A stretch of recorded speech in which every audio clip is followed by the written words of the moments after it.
உசுரே நீதானே நீதானே நிழலாவும் கூடதானே எதுவும் வேணாமே வேணாமே. தாசு, என்னாச்சு உனக்கு? வர வர நீ ஆளே சரியில்லையே. ஏன்பா, நான் நல்லா தான் இருக்கேன். உங்களுக்கு என்னப்பா சரியில்லாத மாதிரி தோணுது என்கிட்ட? இல்லைடா, அந்த கெத்து, ஒரு வீராப்பு, இதெல்லாம் உங்ககிட்ட அதிகமாகவே இருக்கும். அதெல்லாம் இப்போ கொஞ்சம் குறைஞ்ச மாதிரி தோணுது. அப்படிலாம் இல்லைப்பா, நான் அதே மாதிரி தான் இருக்கேன். அதெல்லாம் என் கூடவே பிறந்தது எப்பயும் குறையாது. எனக்கு இன்னமும் உங்ககிட்ட ஒரு சில மாற்றம் தெரியுது. அந்த மாற்றம்லாம் நம்ம குடும்பத்துக்கு ஒத்து வராது. அது உனக்கு புரியும்னு நினைக்கிறேன். புரிஞ்சுக்கிட்டா சரி. நீ இந்த மாதிரிலாம் போகிறவன் கிடையாது. உன்னையே இந்த மாதிரி ஒரு பாதையில் ஒரு விஷயம் போக வைக்குது அப்படின்னா அதுக்கிட்டேருந்து ஒதுங்கி இருக்கிறது தான் நல்லது. அது பின்னாடியே போனீன்னா உன்னை வேற மாதிரி மாற்றிடும், பார்த்துக்கோ. அப்படிலாம் நான் இந்த தடம் மாறி போயிட மாட்டேன். உங்கள் பையன்ப்பா, எப்பயுமே அந்த வீரப்பு கெத்தோட தான் இருப்பேன். சரி, தங்கச்சிக்கு அந்த மாப்பிள்ளை வீட்டிலேருந்து வந்து முடிவு பண்ணுறோன்னாங்களே, என்னப்பா ஆச்சு? வரேன் இருக்காங்க. 2 நாளில் வந்து கல்யாண தேதியை குறிச்சிக்கலாம். கல்யாணத்துக்கு முத நாள் பரிய மாதிரி போட்டுக்கிட்டு மறுநாளே கல்யாணம் வச்சுக்கலாம். ஏன் இது ஒரு நாள் அது ஒரு நாள் பண்ணிக்கிட்டு அப்படின்னு யோசிக்கிறாங்க. சரிப்பா, என்னன்னு பேசி முடிங்க. அவளுக்கு ஃபஸ்ட்டு கல்யாணம் பண்ணணும். வந்ததுலேருந்து அவளும் ஒன்றும் சரியில்லை. அங்கே போகிறது இங்கே வர்றது, ஊர் சுற்றிட்டு தான் இருக்கா. நம்ம ஊரில் அவள் போகிறத பற்றி பிரச்சனை இல்லைடா. வெளியூரில் வேலை பார்த்த வரைக்கும் தான் நம்ம வந்து பதட்டத்தில் இருந்தோம். இப்போ நம்ம ஊருக்கு வந்துட்டால, நம்ம கண் பார்வையில் தானே இருக்கா. அதெல்லாம் எந்த பிரச்சனையும் வராது. நம்ம ஊரில் நம்ம வீட்டு பொண்ணை பார்க்குற அளவுக்கும் எவனுக்கும் அவ்வளோ தைரியம் கிடையாது. கௌரவம் முக்கியம் தான்ப்பா. பொம்பளை பிள்ளை யார் கண்ணடி கல்லடி எதுவும் படாமல் கல்யாணம் பண்ணி கொடுக்கணும். பார்த்துக்கடா, அவளுக்கு எப்படி கல்யாணம் பண்ணுறனோ அதே மாதிரி தான் உனக்கும் நான் கல்யாணம் பண்ணணும்னு நினைக்கிறேன். நல்ல பெரிய இடமா பார்த்து வசதியான வீட்டு பொண்ணா இந்த வீட்டுக்கு மருமகளாக வரணும்னு நினைக்கிறேன். கௌரவமாகவும் வரணும்னு நினைக்கிறேன். அதுக்கு நீயும் எந்த பிரச்சனையும் வராமல் பார்த்துக்கோ. அதெல்லாம் எதுவும் ஆகாதுப்பா. உங்கள் விருப்பப்படி தான் என் கல்யாணமும் நடக்கும், மகா கல்யாணமும் நடக்கும். அதில் எந்த பிரச்சனையும் வராது. நீங்கள் ஒன்றும் கவலைப்படாதீங்க. சரி, இந்த மீனாட்சி நம்ம இடத்த அளக்கிற விஷயமா பிரச்சனை போயிட்டு இருந்தது, என்னாச்சு? அப்படி அவள் எதுவும் இது வரைக்கும் பிரச்சனை பண்ணலப்பா. அன்றைக்கி நிலத்த அளக்க வரும்போது கூட கரெக்டாக தான் இருக்குது அப்படின்ற மாதிரி தான் பண்ணி கொடுத்துட்டு போனான். நானும் அவளை என்னவோ எதுவும் நினச்சேன். ஆனால் கரெக்டாக தான் நடந்துக்கிட்டா. என்னடா தம்பி, ரொம்ப கோவப்படுவேன். இப்போ அந்த கோவத்தை காணாமே அவங்ககிட்ட. அவள் அன்றைக்கி நியாயமாக தான்ப்பா நடந்துக்கிட்டா. அதனால நானும் எதுவும் பண்ணல. வேற என்ன பண்ண சொல்கிறீங்க? அவளை கரெக்டாக தான் நடந்துக்கிட்டா. என்னடா கரெக்டாக தான் நடந்துக்கிட்டான்னு அசால்ட்டாக சொல்கிற? பொம்பளடா அவள். ஒரு பொம்பளை ஒரு போஸ்டிங்கில் உட்காந்துருக்கா. அவளை எப்படியாவது விரட்டி அடிக்கணும்னு என் கூட சேர்ந்து நீ யோசிச்சுட்டு இருந்த. இப்போ என்னன்னா அவள் கரெக்டாக தான் செஞ்சிருக்கா. அவளையே நம்ம எதிர்த்துக்கிட்டு அவள் வேலையை பார்க்கட்டுங்கிற. எப்பயுமே ஒரு பொண்ணை அடக்கிற இடத்துல தான் ஆம்பளை இருக்கணும். அடங்கி போகிற இடத்துல இருக்கக்கூடாது. நல்லா ஞாபகம் வச்சுக்க. ஞாபகம் இருக்குப்பா, பார்த்துக்கிறேன். வர வர நம்ம ஊரில் எல்லா போஸ்டிங்க்கும் பொண்ணுங்களே தான் வந்துக்கிட்டு கிடக்கு. அதுவே வயிற்றுச்சலாக இருக்குது. நம்ம வீட்டு பொண்ணை அடக்கி வச்சிட்டோம். ஊரில் இருக்கிற பொண்ணையும் நம்ம அடக்க முடியாது. அவங்க வராத அளவுக்கு நம்ம தான் பார்த்துக்கணும். ஏன்னா இவங்கள்ட்டெல்லாம் போய் கை கட்டி நிற்கிறதுக்கு நம்ம தலையெழுத்து கிடையாது. பார்த்துக்கலாம்ப்பா, நீங்கள் ஏன் டென்ஷன் ஆகிறீங்க? போங்க. வயலுக்கு போயிட்டு வந்துட்டியா? காலையிலே போயிட்டு வந்துட்டேன்ப்பா. ஈவினிங் ஒரு டைம் போகணும், நான் பார்த்துக்கிறேன். நீங்கள் போங்க. இவன் குரல் ஒன்றும் சரியில்லையே. ஏதோ ஒரு மாற்றம் இவங்ககிட்ட தெரியுது. என்ன விஷயம்தான் புரியல. கண்டுபிடிக்கிறேன். பூவானில் பொன்மேகம் உன் போலே நாளெல்லாம் விளையாடும் பூங்காற்று புதிதானது புது வாழ்வு சதிராடுது இரண்டு. அப்பா சொல்கிற மாதிரி நம்மக்கிட்ட ஏதோ ஒரு மாற்றம் தெரியுது தான். என்ன பண்ணுறது? அவளை பார்த்தாலே வேறு எந்த சிந்தனையும் ஓட மாட்டுது. மைண்டே ஆஃப் ஆன மாதிரி ஆகிடுது. நம்மளுக்கு மொதல் தேன்மொழியை தான் பிடிச்சிருந்தது. ஆனால் அவளை பிடிச்சிருந்தப்போ கூட இந்த அளவுக்கு நம்ம அடிமனசில் எந்த பாதிப்பும் ஏற்படலை. ஆனால் ஸ்ரீதேவியை பார்க்கும்போதெல்லாம் அடிமனசை யாரோ குத்தி கிழிக்கிற மாதிரி இருக்குது. அவள் உனக்கானவடா, சீக்கிரமாக ஓடி போய் அள்ளி எடுத்துக்கோ, இல்லைனா அவன் கையை விட்டு போயிடுவான்ற மாதிரியே தோணுது. ஏன் இப்படி தோணுது? அப்போ தேன்மொழி மேலே வந்து நம்மளுக்கு காதல் இல்லையா? தேன்மொழி நம்மளுக்கு சொந்தமானவன் நினச்சோம். ஆனால் இப்போ அவளுக்கு வேறு கல்யாணம் ஆனோடனே அவளை பழி வாங்கணும்னு தானே தோணுது. ஸ்ரீதேவி அந்த மாதிரி தான் நம்மளுக்கு பிடிச்சிருக்குன்னு தோணுது. ஆனால் அவள் நம்மளுக்கு அகேன்ஸ்டாக ஏதாவது பண்ணானா அவன் மேலே கோவப்படணும்னு தோணலையே. ஏன் அப்படி? நம்மளுக்கே அவளை இந்த அளவுக்கு பிடிச்சிருக்கு. அவளுக்காக என்ன வேணாலும் செய்யலான்ற அளவுக்கு என் மனசில் ஒரு எண்ணம் வருது. ஏன் அப்படி? அப்பா சொல்கிற மாதிரி நம்ம அவகிட்ட போக போக தான் நம்மளுக்கு அவளோட ஞாபகம் அதிகமாக வந்துக்கிட்டே இருக்குது. நம்ம ஒதுங்கி இருக்கவே ட்ரை பண்ணுவோம். அப்பா சொல்கிற மாதிரி இதெல்லாம் நம்மளுக்கு செட் ஆகாது. நம்ம கெத்தாகவே இருந்து பழகிட்டோம். அப்படி தான் கடைசி வரைக்கும் இருக்கணும். யாருக்கும் அடங்கி போகக்கூடாது. நாங்கள் ஏன் வந்திருக்கோன்னு உங்கள் எல்லாருக்குமே புரியும். இந்த விஷயத்த நம்ம இந்த அளவுக்கு பேச வேணாம்னு நினச்சோம். ஆனால் பேசுகிற சூழ்நிலையை என் பையன் உருவாக்கி வச்சுட்டான். அதனால தான் இப்படி வந்து உங்கள் முன்னாடி உட்கார வேண்டியதாகிடுச்சு. ஐயோ மச்சான், ஏன் நீங்கள் வேறு வருத்தப்பட்டுக்கிட்டு இருக்கீங்க? உங்கள் பையன் சூழ்நிலையை உருவாக்கிட்டானலாம். அவருக்கு மட்டும் என்ன தெரிஞ்சாவே பண்ணார். ஏதோ அவர் படித்த படிப்பு, வெளி உலகத்தில் வாழ்ந்த வாழ்க்கை, அதனால அப்படி ஒரு முடிவு எடுத்துட்டாரு. நீங்கள் ஏன் அதுக்குன்னு இப்படி வருத்தப்பட்டுலாம் உட்காந்துருக்கீங்க? இல்லைண்ணா, என்னதான் இருந்தாலும் நீங்கள் பொண்ணை பெற்றவங்க எவ்வளோ ஆசையோடையும் கனவோடையும் என் பையனுக்கு கல்யாணம் பண்ணி வச்சுருப்பீங்க. அவன் அந்த இடத்துல பண்ணது தப்பு தானேண்ணா. அதுவும் மன்னிக்க முடியாத தப்பு. அத்தை அதெல்லாம் தான் சரியாயிடுச்சே, இப்போ சந்தோஷமாக தானே இருக்காங்க ரெண்டு பேரும். நீங்கள் வேற ஏன் இப்போ திரும்பி முதல்ல இருந்து பேசுகிறீங்க? அப்படி இல்லைடா கார்த்தி, நீ 1000 விஷயம் சொன்னாலும் என் புள்ள பண்ணது தப்பு தான், காலத்துக்குமே மன்னிக்க முடியாத தப்பு தான். அதை மன்னிச்சு பெருமிதமாக எடுத்துக்கிட்டீங்க. உங்கள் குடும்பமாகட்டும், மீனாட்சி ஆகட்டும், எல்லாருமே பெருமிதமாக தான் எடுத்துக்கிட்டீங்க. கல்யாணம் ஆன அன்றைக்கே ஒரு பிள்ளைகிட்ட டைவர்ஸ் பத்திரத்தில் கல்யாணம் வேணாம் அப்படின்னு கையெழுத்து வாங்குறது எவ்வளோ பெரிய பாவம்டா. அதை என் புள்ள மீனாட்சிக்கு பண்ணிட்டான், அதுவும் என் அண்ணன் பொண்ணுக்கே பண்ணிட்டான்றப்ப என் மனசு எப்படி கொதிச்சுது தெரியுமா? சரிங்க அத்தை, விடுங்க. அதான் தெரியாமல் நடந்த பிரச்சனை. இப்போ எல்லாம் தான் பிரச்சனை முடிவுக்கு வந்துருச்சு. ஏன் இதுக்கப்புறம் அதை பற்றி பேசிகிட்டு இருக்கீங்க? நீங்கள் வந்த விஷயத்த சொல்லுங்கள். கார்த்தி, இவ்வளோ நாள் இவங்க இங்கே இருந்துட்டாங்க. நாங்களும் சரி சமாதானமாயிட்டு கொஞ்ச நாள் இருந்துட்டு வரட்டும் அப்படின்னு சொல்லிட்டு விட்டாச்சு. அங்கே நானும் அத்தையும் மட்டும்தான் கிடக்குறோம். என் 2 பிள்ளைங்களும் இந்த வீட்டுக்கே வந்துட்டாங்க. எங்களுக்கும் தனியாக ஒரு மாதிரியாக தானே இருக்கு. சீக்கிரமாக எங்களுக்கும் எங்கள் மருமகளும் மகனும் ஒன்று சேரணும். ஒரு பேரப்புள்ள பெற்று கொடுக்கணும்னு ஆசை இருக்காதா? அதனால தான் எங்கள் மகனையும் மருமகளையும் வீட்டுக்கு கூப்பிட்டு போகலான்னு வந்திருக்கோம். நியாயமான ஆசை தானே மச்சான். நானும் பிள்ளைங்கள்ட்ட சொல்லிட்டு தான் இருந்தேன். அதுங்க தான் இன்றைக்கி போகலாம் நாளைக்கு போகலான்னு அப்படியே இருக்குதுங்க. இங்கே முன்னாடியே கும்பலாக கடந்துருச்சுங்கல்ல. அதனால் அங்கே வரதுக்கு ஏதாவது யோசனையாக இருந்துச்சு என்னவோ.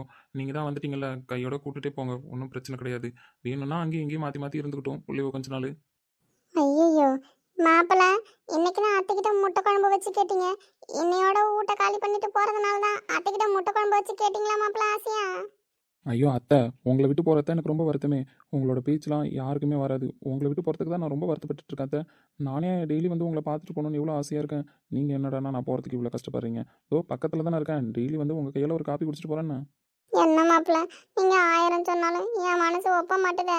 என் மாப்பிள்ள இன்னைக்கு தான் என்கிட்ட கேட்டுலாம் வாங்கி சாப்பிட ஆரம்பிச்சாருன்னு நான் ரொம்ப சந்தோஷமா இருந்தேன். விதவிதமா செஞ்சு ஆசத்தலான்னு இருந்தேன். ஆனா என் மாப்பிள்ள இன்னைக்கு வீட்டுக்கு போறத நினைச்சா எனக்கு ஒரே அழுகையெல்லாம் வருது.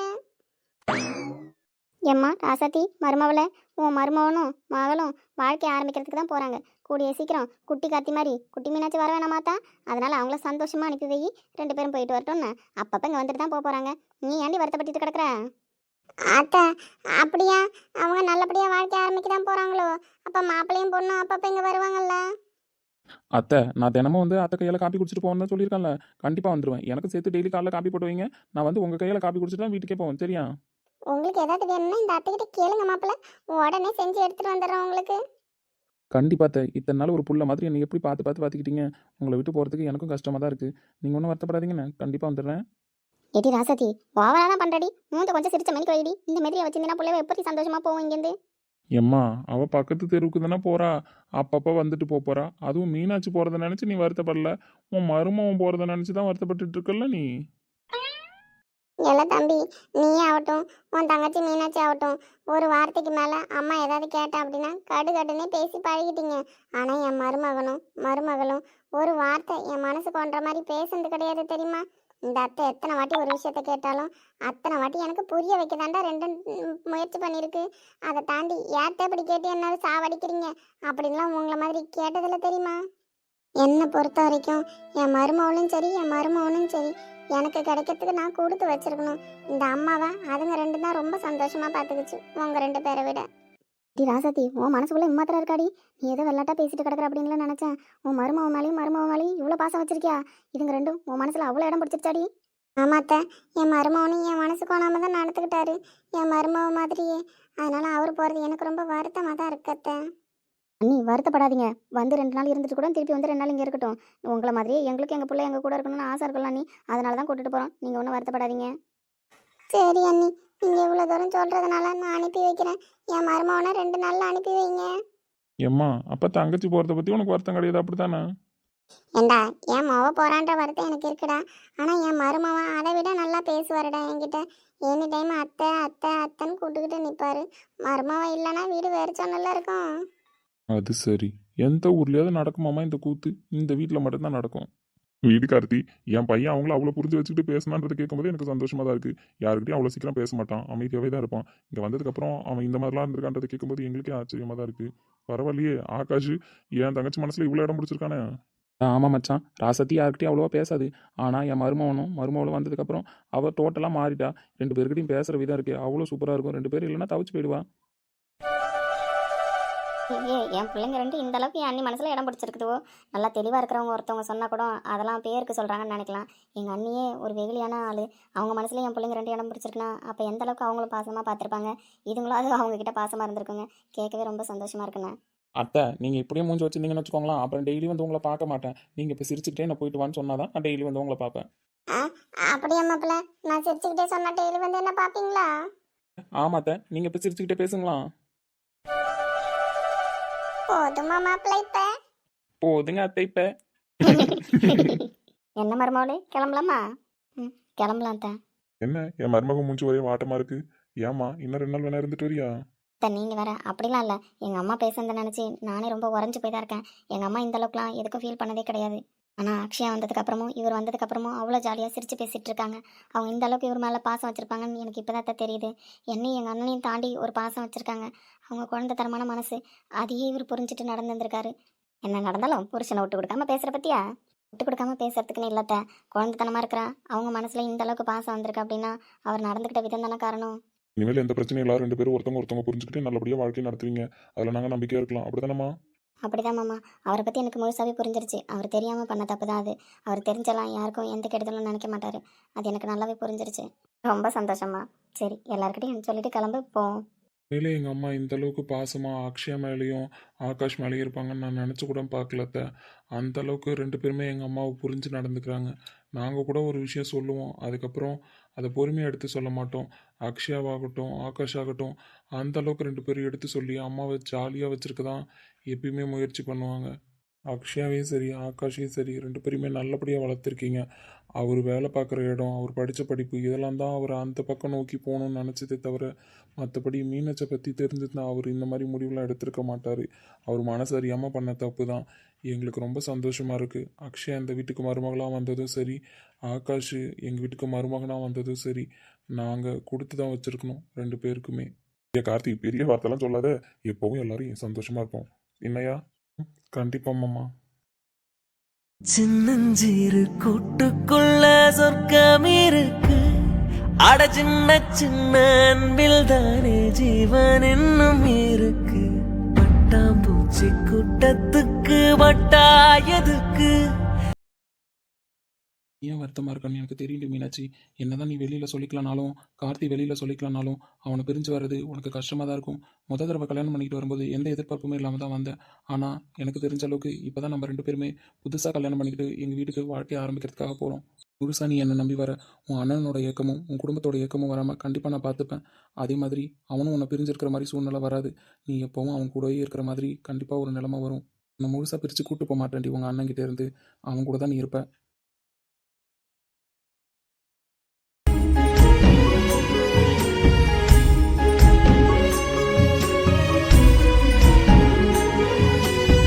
வந்ததுலேருந்து பார்க்கல. அக்ஷயா எங்க மாப்பிள்ள?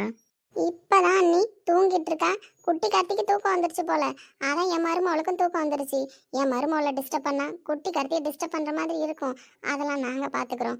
அவ முடிச்சதுக்கு அப்புறம் உங்களை பார்க்க கூட்டிட்டு வரோன்னு. அப்படி இல்லைன்னா முடிச்சதுக்கு அப்புறம் செய்தி சொல்றோம். நீங்க வந்து என் மருமவளை பாருங்க. அதுக்கு முன்னாடி என் மருமவளை அது என்னது யாரும் டிஸ்டர்ப் பண்ணக்கூடாது. அது சரி அண்ணி, இப்படியே பார்த்து பார்த்து எல்லாத்தையும் நீங்கள் பார்த்துங்கன்னு வச்சுக்கோங்களேன். வளைகாப்புக்கு அப்புறம் புள்ள பேர் பார்க்கறதுக்கு அவள் அம்மா வீட்டுக்கு வரமாட்டா. நான் என் அத்தை கூட இருந்துக்கிறேன், இங்கே இருந்து பண்ண. நாங்க அனுப்ப மாட்டோம் அண்ணி. அவளை இங்கே தான் வச்சுப்போம். குட்டி கார்த்தி பிறந்தாலும் அதுக்கப்புறமும் சரி நாங்க அவளை இங்கே தான் வச்சு பார்த்துப்போம். உங்களுக்கு வேணும்னா நீங்க வந்து இங்கே 4 நாள் இருந்துட்டு போங்க என் மருமக கூட. நாங்க அனுப்ப மாட்டோம் அவளை. அது சரி. இல்லை, இந்த டயர் விளையாட்டு சூப்பராக இருக்கும்டா. எனக்கு ஒரு ரவுண்டு தாங்கடா. எக்கா இது சின்ன பிள்ளைங்க விளையாடுறது. நீ உக்காந்தானு வச்சுக்கோயா, அறுத்துக்கிட்டு வந்துட்டா நாங்க எப்படி திருப்பி கட்டுறது? ஏலே, நானும் சின்ன பிள்ளை மாட்டுக்கு தான்டா இருக்கேன். நான் உட்காந்து ஆறுவாது. எனக்கு ஒரு ரவுண்டு தாங்கடா. எக்கா சின்ன பிள்ளைன்னு நீ சொல்லிக்கலாம். ஆனால் நீ சின்ன பிள்ளைய ஆக முடியாது. பாத்தியா, நாங்கள் 2 பேரும் உட்காந்துருக்கோம். சொயின்னு போயிட்டு வரும். ஆனால் நீ உட்காந்தா சொய்யெல்லாம் போகாது. சொய்யின்னு அதே இடத்துல தான் நிற்கும். பயவுலைங்க எப்படி அசிங்கப்படுத்துது பத்தியா? ஏக்கா அசிங்கப்படுத்துறதுக்காக சொல்லலை. நாங்களே கஷ்டப்பட்டு ஒரு மாமா வந்தார், அவர்கிட்ட சொல்லி கட்டி நாங்கள் விளையாண்டுக்கிட்டு இருக்கோம். நீ கட்டி எங்கேயாவது அறுத்து விட்டோன்னா டயருக்கு நாங்கள் எங்கே போவோம், கயிறுக்கு நாங்கள் எங்கே போவோம்? எங்கள் அம்மா திருப்பிலாம் போய் கயிறு கட்டுன்னு வச்சுக்கோயேன், கட்டி வச்சு தோலை உரிச்சிருவா. அதனால தான் எங்களுக்கு இருக்கிறது ஒரே டயரு ஒரே கயிறு. இதை யாருக்கும் தரமாட்டோன்னு. அது சரி, ஆடுங்கடா ஆடுங்க. நானும் நல்லா பெரிய டயராக வாங்கி எங்கள் டிராக்டரில் இருக்கு பாரு, அந்த டயரை வாங்கி நல்லா பெரிய தாம்பு கயிறாக போட்டு கட்டி சொயின்னு உங்கள் முன்னாடி ஆடலை. அப்புறம் பார்த்துக்கோங்கடா. ஏக்கா அப்போ எங்களுக்கு ஒரு ரவுண்டு தருவியா? இல்லை, இப்போ நான் கேட்குறேன், நீங்கள் தரீங்களாடா? அப்படி இருக்கும்போது நீங்கள் கேட்கும்போது நான் ஏன்டா தரணும்? எக்கா அடுத்து கொஞ்ச நேரம் தரமாட்டோம். நீ கட்டுறது பெரிய டயர் இல்ல, அதுல 60க்கா. நம்ம 3 பேர் கூட சேர்ந்து ஆடலாம். டிராக்டர் டயருன்னா தம்மா துண்டாக்கா இருக்கும்.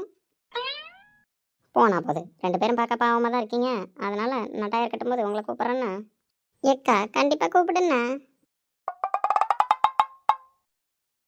எக்கா ஏதோ ஒரு மாமா வந்து நின்றுக்கிட்டு இருக்காரு, யாருன்னு பாரு. மாமாவா? இங்க யார்கிட்ட வர போறாங்க? அதான் தெரியலையே, யாருன்னு பாரு.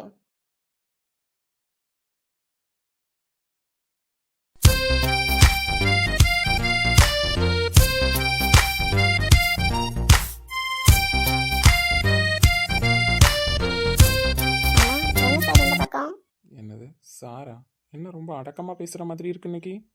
உங்களை தான் சார். என்ன இந்த பக்கம்? மேடம் என்ன இன்னைக்கு ஒரு மரியாதையோட பேசிட்டு இருக்கீங்க? ஏன் சார் இவ்வளோ நாள் உங்களை மரியாதை இல்லாமல நான் பேசிட்டு இருந்தேன்? ஆமாம், ஆரம்பிக்கும் போது யோன்னு தானே ஆரம்பிப்பீங்க. அதான் என்னடா இன்னைக்கு அடக்கமாக பேசுகிறீங்களேன்னு பார்க்குறேன். உங்களுக்கு தான் ஐயோன்னு கூட்டா பிடிக்கலையே, நான் என்ன பண்ணுறது? நான் என் லாங்குவேஜில் கூப்பிட்டேன், அது மரியாதை இல்லைன்ற மாதிரி நீங்கள் நினைக்கிறீங்க. அதான் இனிமேல் மாற்றிக்கலான்னு முடிவு பண்ணிட்டேன். அப்படிலாம் இல்லை, யோன்னு கூப்பிட்றது தான் நல்லா இருக்கு. அப்படிவா வழிக்கு உன் மனசுக்குள்ளே தோணணுமே இவன் ஏன் ஐயோன்னு கூப்பிடலன்னு. டே ராமு, வந்த வேலையை பார்க்காம இவகிட்ட ஏன்டா கடலை போட்டுக்கிட்டு இருக்க? அவங்க தாத்தா எங்கன்னு கேட்டுட்டு கிளம்புடா. ஆமாம், என்ன விஷயமா இங்கே வந்திருக்கீங்க? அதுவும் என்கிட்டலாம் வந்து பேசிகிட்டு இருக்கீங்க. ஏன் உன்கிட்ட வந்து பேசினா தப்பா? நீ சொன்ன லாஜிக் படி நம்மளுக்கு தெரிஞ்ச பொண்ணு இங்கே நிற்கிறாளே அப்படின்னு சொல்லிட்டு பேச வந்தேன். நான் தான் வாயாடியாச்சு, என்கிட்ட பேசி ஜெயிக்க முடியாது. என்கிட்ட பேசுகிறதே வேஸ்ட்டுன்ற மாதிரிலாம் பேசுவீங்க. ஏய், அப்படிலாம் நான் சொன்னதே கிடையாது. உன்கிட்ட பேசுறது நல்லா தான் இருக்கு. என்ன டக்குன்னு நீயா பேசுவியா? முன்ன பின்ன தெரியாதவங்கள்ட்ட என்னடா இப்படி பேசுகிறாளேன்னு நான் ஷாக் ஆகி அப்படிலாம் கேட்பேன். வேற ஒன்றும் இல்லை. அப்போ நான் பேசுறது பிடிச்சிருக்கா? இப்படிலாம் கேட்டால் எப்படி பதில் சொல்லுவாங்க? நீ பேசுறது நல்லா இருக்கு, அவ்வளோதான். ஓ அப்படி. ம். சரி அது இருக்கட்டும். என்ன விஷயமா இப்போ இங்கே பார்க்க வந்திருக்கீங்க, அதை சொல்லுங்கள். நான் பார்க்க வரல, லேண்டை பார்க்க தான் வந்தேன். எல்லாமே முடிஞ்சிருச்சு. அன்னைக்கு ஆகாஷோட ஒய்ஃப் இருக்காங்களா, அவங்க வெரிஃபிகேஷன்லாம் பார்த்து சொல்லிட்டாங்க. உங்கள் தாத்தா இங்கே தானே இருப்பார் இந்த டைமில். பார்த்தேன் வயலில் காணோம். அப்புறம் அக்கம் பக்கத்தில் இங்கே தான் இருக்காரான்னு தேடி பார்க்கும்போது தான் நீங்கள் உட்காந்துருக்கிறத பார்த்தேன். சரி அவர்கிட்ட சொல்லிட்டு ரிஜிஸ்ட்ரேஷன் என்னைக்கு பண்ணலாம் அப்படின்னு கேட்கலான்னு வந்தேன். ஆமாம், இதை ஃபோன் பண்ணியே கேட்டிருக்கலாமே, இதுக்கா நேரில் வந்தீங்க? ம், நான் ஏன் நேரில் வந்தேன்னு எனக்கே தெரியல. நீ கேட்குறது கரெக்டு தான், ஆனால் பதில் என்கிட்ட இல்லையே. என்ன சார் பதிலை காணோம்? அப்படிலாம் இல்லை, ஒரு லேண்ட் வாங்குறது என்ன சின்ன விஷயமா, ரிஜிஸ்ட்ரேஷன் பண்ணுறதும் என்ன சின்ன விஷயமா, அதான் நேரில் பார்த்து பேசிட்டு போகலான்னு வந்தேன். வேற ஒன்றும் இல்லை. சரி சரி நம்பிட்டேன், ரொம்ப திணறாதீங்கண்ணா. எங்கள் தாத்தா இங்கே தான் பம்பு செட்டில் இருந்தார், நான் கூப்பிட்டு வரேன். எது பண்ணாலும் அப்பட்டமாக கண்டுபிடிச்சிட்றா. இவகிட்ட எப்படி பேசுறதுனே தெரியலையே. எனக்கும் தெரியலடா முட்டைக்கண்ணா, உன்னை பார்த்தா பார்த்துக்கிட்டே இருக்கணும் போல தான் தோணுது. இப்படிலாம் இந்த சீதா யாரையுமே பார்த்தது கிடையாது. ஆனால் உன்னை பார்த்தோன்னே இப்படிலாம் எனக்கு தோணுதே. என்ன அர்த்தம்னு எனக்கும் புரியல. ஆனால் பார்க்க நல்லா ஸ்மார்ட்டாக அழகாக தான் இருக்கேன். கண்ணுக்கு லட்சணமாக பார்த்துக்கிட்டே இருக்கணும் போல். இது என்ன பந்தம்னு எனக்கு தெரியல, ஆனால் உன்னை பார்த்துட்டே இருக்கணும்னு தோணுது. ஏய், என்ன போய் கூப்பிட்டு வா. கூப்பிட்டு வர தான் போகிறேன். ஆமாம், எப்பயுமே வேறப்பா ஒரு டக்கின் பண்ண ஷர்ட்டு, அப்படி இல்லை அயன் பண்ண கோட்டு, இப்படி தானே வருவீங்க. என்ன இன்னைக்கு கேஷுவலாக ஹேண்ட்ஸமாக அப்படியே பார்க்கறதுக்கு காலேஜ் படிக்கிற பையன் மாதிரி வந்திருக்கீங்க. விட்டா என்ன வயசான தாத்தா ரேஞ்சுக்கு மாற்றிடுவா போல. நானும் வயசு பையன் தான். என்ன ஆஃபீஸ்க்கு போனால் அப்படி தான் போக முடியும். அதுக்குன்னு ஒரு சில விஷயம் இருக்குல்ல, அதனால அப்படி போவேன். இன்னைக்கு லீவு, அதனால வீட்டில் கேஷுவலாக இருந்தேன், அப்படியே வந்தேன். அதுவும் கரெக்டு தான், ஒரு கம்பெனியோட எம்டி ஆச்சு, அப்புறம் அப்படி தான் இருந்தாகணும். ம், ஆமாம். சரி, எனக்கு வேறு வேலை இருக்குது. நீ போய் கூப்பிட்டு வரியா கொஞ்சம் சீக்கிரமா? இல்லை யாரா இந்த அண்ணா ரொம்ப நேரமாக சீதா மொக்க போடுது? இவங்க தான் சீதா விட்டு இடத்த வாங்க வந்திருக்காங்கல்ல, அவங்க சொல்லிட்டு இருந்தாங்க ஊரில் எல்லாரும், இந்த அண்ணன் தான் அந்த இடத்த வாங்க போகிறாங்களாம். அங்கே ஒரு பெரிய பாங்கெல்லாம் வேற கட்ட போகிறாங்களாம். ஏலே அப்படியாடா? அப்படித்தான் சொன்னாங்க. சரி கட்டிட்டு போட்டு விடு, நம்ம ஊர்லேயும் பாங்களாவே கிடையாது. பாங்களா எப்படி இருக்குன்னாச்சு இவங்க கட்டினதுக்கப்புறம் பார்ப்போம். சரி நீ ஒரு ஆட்டு வேகமாக ஆட்டுடா. நல்லா வேகமாக ஆட்ட போகிறோம், பிடிச்சிக்கண்ணா. நீ ஆட்டுடா, நல்லா நம்ம சொயின் சொயின் போயிட்டு வருவோம். Ready start. 1 2 3. ஐயோ அம்மா, ஏய் பார்த்து. ஐயோ சீதா மேலே அடிச்சு விட்டபடா. ஏன் ஓடியா ஓடிப்படும், தெரியாம தானே அடித்தோம். அப்பயே அந்த மாமா பிடிச்சிட்டாரு. இல்லைன்னு வச்சுக்கோயேன், இன்னைக்கு அந்த பிள்ளைக்கு மூஞ்சி மகரெல்லாம் பேர்ந்துருக்கும். நம்மள ஊண்டு இல்லைன்னா இருக்கும் தெரியுமா? ஏலே வாடா, அந்த பிள்ளை நம்மள துரத்துறதுக்குள்ள ஓடிடுவோம். மலர்கொடியின் பொருள் என்று நினைத்திருந்தேன். பூவே உன்னை பார்த்த பின்னே பூக்களின் மொழி அறிந்தேன். தீப்பந்தம் போன்றவன் நான் தீபம் என்று மாறிவிட்டேன். புயலுக்கு பிறந்தவன் நான் தென்றல் என்று ஆகிவிட்டேன் கருங்கல்லை போன்றவன் நான் கற்பூரமா. சாரி, நீ விட போலான்னு தான் பிடிச்சிட்டேன். சரி பரவாயில்ல, கை எடுங்க முதல்ல.